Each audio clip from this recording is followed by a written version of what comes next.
বিয়ের আগের জীবন আর পরের জীবন কিন্তু একদমই আলাদা। কারণ বিয়ের আগে তো কোনো কাজই করতাম না, আর এখন তো চিন্তা করি নিজের সংসারের সবকিছু কিভাবে সুন্দরভাবে গুছিয়ে রাখা যায়। তাছাড়া হাজার ব্যস্ততার মাঝেও রান্না বান্নাও ঠিক মতো করি, এটাই আসলে মেয়েদের জীবন। Hi, this is Shanta, welcome to my another blog video Shanta lifestyle. সকালে ঘুম থেকে উঠি আগে আমি নিজের বিছানাটা গুছিয়ে নিই। আমি তো আগে কাজ শুরু করি বিছানা গুছানো দিয়ে। নিজের বিছানাটা যদি গুছানো থাকে তাহলে কিন্তু এমনিতেই অনেক শান্তি লাগে। তাছাড়া বাসা গুছানো থাকলে সব কাজ করতেও কিন্তু অনেক ভালো লাগে। আর আমি সব সময় সবকিছু একটু গুছিয়ে রাখতেই পছন্দ করি। তাছাড়া মেয়েরই পারে সংসারকে খুব সুন্দরভাবে সাজিয়ে রাখতে। আমাদের বাসায় এত বেশি মশা যা ভাষায় প্রকাশ করা যাবে না। আমাদের জীবনটা তো পুরো অতিষ্ঠ করে ফেলছে এখন মশা। আমি রুমটা ঝাড়ু দিয়ে নিব। ঝাড়ু দিতে গেলে তো মাথাটাই গরম হয়ে যায়। বিশ্বাস করেন চারিদিকে চুল আর চুল, চুলের কারণে আমার একদমই ঘর ঝাড়ু দিতে ইচ্ছে করে না। এরকম হোয়াইট টাইলসের উপরে চুল মনে হয় বেশি পড়ে।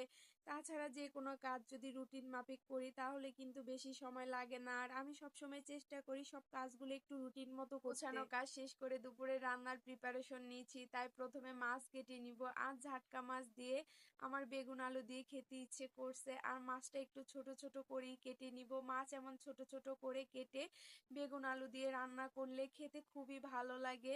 তাছাড়া বেগুন আর ইলিশ মাছের তরকারি কিন্তু এক কথায় জাস্ট ওয়াও, আমার তো খুবই পছন্দের। মাছ কাটা শেষ করে এখন বেগুন কেটে নিব। বেগুনটা অনেক বড় ছিল আর ভিতরেও ভালো ছিল। আমার হাজবেন্ড কিন্তু খুব ভালো বেগুন কিনতে পারে। ও যখনই কোনো বেগুন আনবে ভিতরে কখনই পোকা থাকে না। বেগুন পোকা থাকলে আমার তো দেখলেই মন খারাপ হয়ে যায়। যাক, জামাইয়ের ভালোই গুণ আছে। আমি তো মাঝে মাঝে বলি যে তুমি এত ভালো বেগুন কিভাবে নিয়ে আসো। তাছাড়া বেগুনের অনেক বেশি দাম, আর রমজানে তো বেগুনের দাম আরো বেশি থাকে।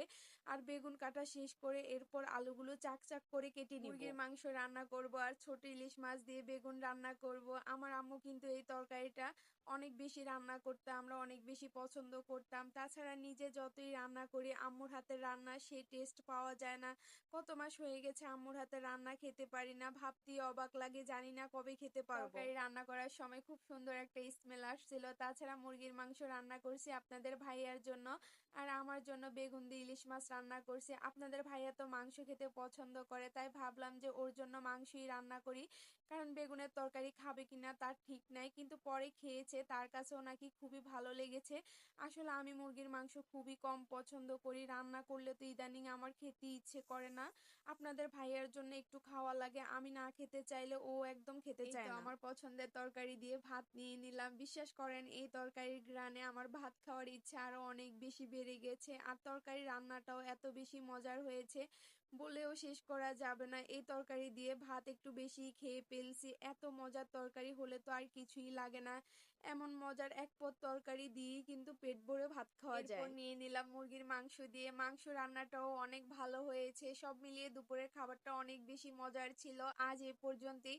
দেখা হবে পরবর্তী কোনো ভিডিওতে। আমার ভিডিওটি যদি আপনাদের ভালো লেগে থাকে অবশ্যই লাইক কমেন্ট শেয়ার করতে ভুলবেন না। Tata and take care.